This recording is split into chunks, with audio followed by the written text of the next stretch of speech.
It's time to take a look at what's happening around Wyoming for Wednesday, February 11th. I'm Mac Watson. At a press conference on Tuesday, Governor Mark Gordon said it was refreshing to see so many bills die. Cowboy State Daily's Claire McFarland reports that the governor says he sees that as a sign that lawmakers are respecting their higher priority of passing a 2-year state budget. It's a budget session. It's 20 days. You're drinking from a fire hose. The chief function of it is to pass a 2-year budget. It's a really rigorous task in normal times, but we also saw drastic changes from the Joint Appropriations Committee in January, complicating this task even further, right? And so lots and lots of committee bills, even, which normally have a little bit more deference, died. They didn't clear introduction this week, even so far on day 2. And the governor said, hey, that's kind of refreshing. Honestly, I'm thrilled that the legislature is focusing on the budget because that's what we're supposed to do during even-numbered years. Gordon delivered these remarks during a roundtable-style press conference he hosted with reporters in the state capitol on Tuesday. The Wyoming Constitution outlines a 20-day legislative budget session for even-numbered years and a 40-day general session for odd-numbered years. A Torrington woman is accused of providing a young child to a now convicted child sex predator for the promise of $5,000. Cowboy State Daily's Greg Johnson reports that Angela Montoya denies the charges, saying the alleged acts were simply the predator's fantasies. This woman is accused of basically allowing a young child 3 to 4 years old in her care to be used by a pedophile who is now convicted. Former boyfriend of hers. Court documents are very vague about that, just saying that she had custody of the child. So we don't know what this woman's actual relationship with the child is. At some points, she adamantly denies giving him access to a child, and other parts she admits it, says that she felt very helpless and afraid of the guy. At one point, they mentioned that he had offered $5,000 to her. There's nothing in there as to whether any money actually was exchanged. Her arrest comes after the October 2025 conviction of her boyfriend, 69-year-old Alvin Lee Savatka, for sexual exploitation of children and sexual abuse of a minor, according to a redacted affidavit of probable cause filed in Montoya's case.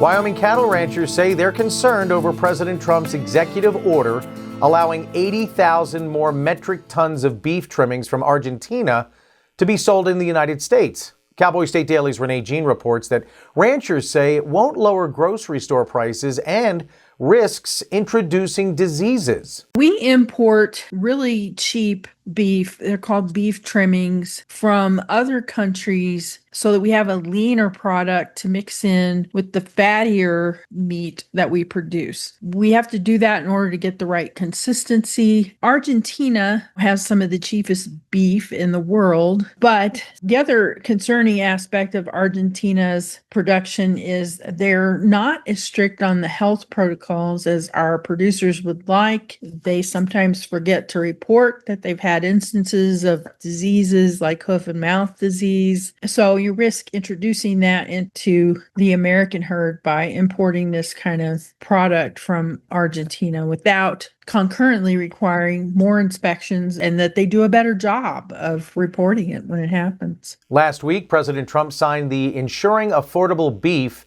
for the American Consumer executive order. Trump says that this will make ground beef more affordable for Americans. 3 Wyoming Supreme Court justices grilled the Wyoming Education Association on Tuesday. Cowboy State Daily's Claire McFarland reports that this was after the advocacy group called Wyoming's school choice scholarship program unconstitutional and harmful. It was supposed to go into effect last July, but a Cheyenne-based judge went ahead and paused that, saying, whoa, I have constitutional doubts about this. We're going to block this while there's a legal challenge ongoing against it. And the state and intervening families that really like this program challenged that judge's decision to the high court, to the Wyoming Supreme Court. So oral argument on whether that is to stay blocked unfolded Tuesday in the historic Supreme Court chambers. So right there in the Capitol wall, this lawmaking lawmaking was going on. And you never get a decision on oral argument day, but you always try your best to feel the temperature of the room, the nature of the questions the justices asked. And Chief Justice Lynn Baumgarten was a live wire, just lobbing questions. So was Justice Carrie Gray. They were just lobbing questions at the education advocates like, are you guys sure that this is unconstitutional? Because here are some sincere questions we have about that argument. The Steamboat Legacy Scholarship Act is a $30 million school choice program that a Cheyenne-based judge blocked from going into effect last summer. I'll be back with more news from Cowboy State Daily right after this. Out here, everything takes longer. The miles in between teach patience. They teach you what's worth driving for. In Wyoming, miles are how we measure love. The distance you'll go to help a neighbor, to pick up your kid from an activity, or to visit someone you care about. That's why Hilltop Bank rides with you through every mile. We're not just close by, we're traveling the same roads. Hilltop Bank, member FDIC, equal housing lender. Cowboy State Daily News continues now. A proposed constitutional amendment requiring public vote on nuclear waste storage decisions in Wyoming failed on Tuesday. Cowboy State Daily's David Madison reports that Representative Bill Alamond of Midwest made an impassioned pitch Tuesday for House Joint Resolution 3. He was pushing this notion that anytime a company wants to bring nuclear waste to Wyoming, that it should be put to a popular vote. And I think that's popular perhaps among his constituents, but it does create a real headache for any company who wants to expand Wyoming's nuclear industry. And so Representative Lloyd Larson spoke out against it and said, we need to be doing more to nurture our nascent nuclear industry and not throw up this roadblock. Now, ultimately, the resolution failed 32-30, short of the 2/3 majority required for introduction during the current budget session. A bill that would have allowed the sale of landowner hunting tags was soundly rejected for introduction to the Wyoming Senate. Cowboy State Daily's Mark Hines reports that hunters hailed it as a victory,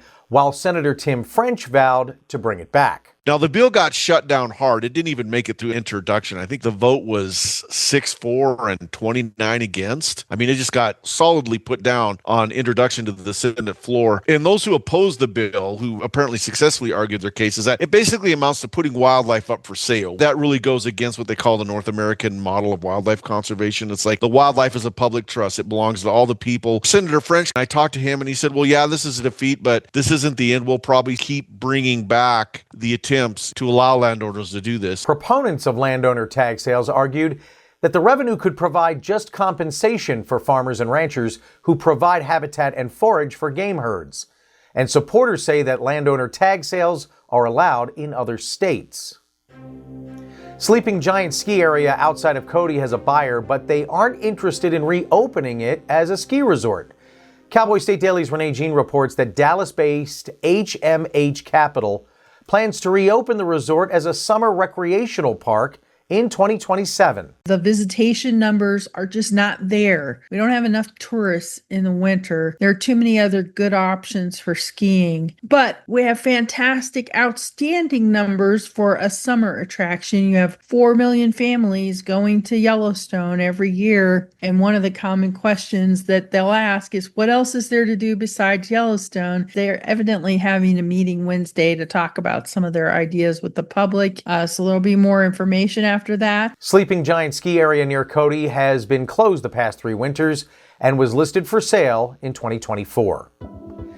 Wyoming Republican Senator Cynthia Lummis was one of the members of Congress who got a look at the unredacted Epstein files on Monday. Cowboy State Daily's Greg Johnson reports that Senator Lummis says she now understands what the big deal is and it was worth investigating. Of our delegation in Wyoming, Lummis is the only one who so far has gone to see some of those. And a reporter caught her coming out and got a statement from her. And she said, yeah, I see why this is a big deal. She mentions that after seeing some of these things, that people are right to go after the people involved. Reached out to the rest of the delegation, and Hageman says that it's the right thing to do to put these out, to be transparent about it. And she wants to hear from people who are in those files explain themselves. She mentioned specifically the Clintons. She's looking forward to seeing that. And then Senator Brasso was very blunt too. He said, you know what? I don't need to see the unredacted files. The redacted ones I've seen are enough to make me know that he's a, quote, disgusting monster. A spokesman for Lummis says even though the junior senator from Wyoming hasn't been vocal about the Epstein files, doesn't mean she hasn't been paying attention. And that's today's news. Get your free digital subscription to Wyoming's only statewide newspaper by hitting that daily newsletter button at cowboystatedaily.com. And you can watch this newscast each and every day by clicking subscribe on our YouTube channel or listen to us on your favorite podcast app. Thanks for watching. I'm Mac Watson for Cowboy State Daily.